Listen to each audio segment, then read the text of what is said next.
अस्सलाम वालेकुम। मैं हूं फ़रहान अली और आप देख रहे हैं फुली 5 वर्ल्ड यूट्यूब चैनल।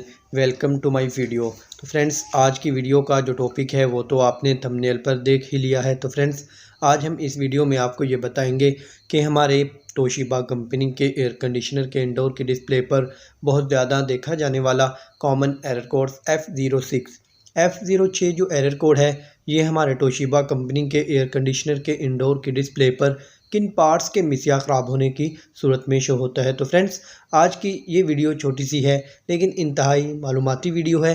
तो फ्रेंड्स, वीडियो को एंड तक वॉच करना और इसे कहीं से भी स्किप मत करना ताकि आपको इसकी सही से और अच्छे से समझ जो है वो आ सके।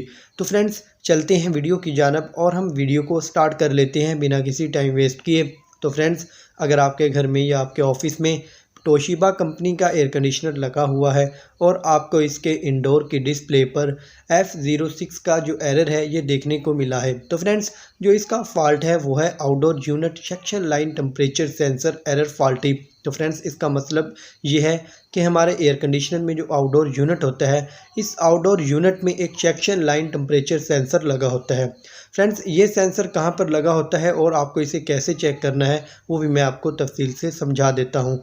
तो नाज़रीन, सबसे पहले मैं आपको ये बता दूँ कि जो आउटडोर यूनिट होता है जो बाहर की तरफ पड़ा होता है, फ्रेंड्स, जब आप इसके कवर को ओपन करेंगे, कंप्रेसर के ऊपर जो दो पाइप लगे होते हैं, एक वो जिससे प्रेशर निकलता है उसे हम डिस्चार्ज लाइन पाइप कहते हैं, और दूसरा जो प्रेशर को अपने अंदर सक करता है, वापसी खींचता है, उसे हम सेक्शन लाइन टेम्परेचर वाला पाइप कहते हैं। इसके ऊपर जो सेंसर लगा होता है इसे हम सेक्शन लाइन टेम्परेचर सेंसर कहते हैं। तो फ्रेंड्स, अब मैं आपको बता दूं कि आपको इसे चेक कैसे करना है। तो फ्रेंड्स, सबसे पहले तो आपको इस सेंसर की जो वायर है जो आउटडोर की पीसीबी किट तक जा रही है, आप इसे चेक कर लें। अगर ये बीच में से कट हो जाए या ये सेंसर शॉर्ट हो जाए तो इस कंडीशन में भी आपको इसके डिस्प्ले पर F06 का ही एरर देखने को मिलेगा।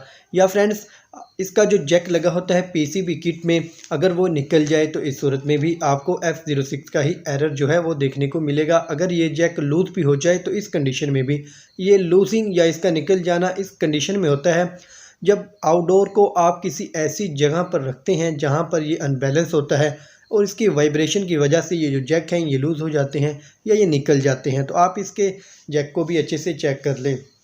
तो बिलफर्ज फ्रेंड्स, ये सेंसर शॉर्ट भी नहीं है और इसकी वायर भी कट नहीं है और इसका जो पीसीबी किट में जैक है ये लूज़ भी नहीं है और सही से फिट है, लेकिन फिर भी आपको इसके डिस्प्ले पर F06 का एरर देखने को मिले। तो फ्रेंड्स, जो इसका नेक्स्ट फॉल्ट हो सकता है वो इसके आउटडोर की पीसीबी किट में हो सकता है। तो नाज़रीन, फिर आपको इसके आउटडोर की जो पीसीबी किट है आपको इसे अच्छे से चेक करना होगा।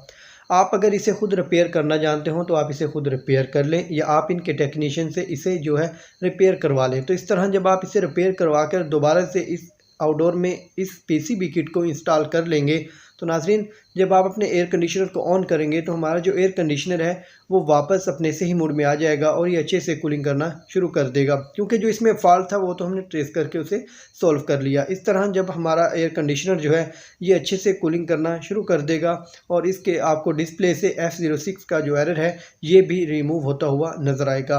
तो फ्रेंड्स, यही था मेरा आज की वीडियो का टॉपिक जो मैंने आपके साथ शेयर किया। वीडियो अच्छी लगे लाइक करें और दोस्तों में शेयर करें।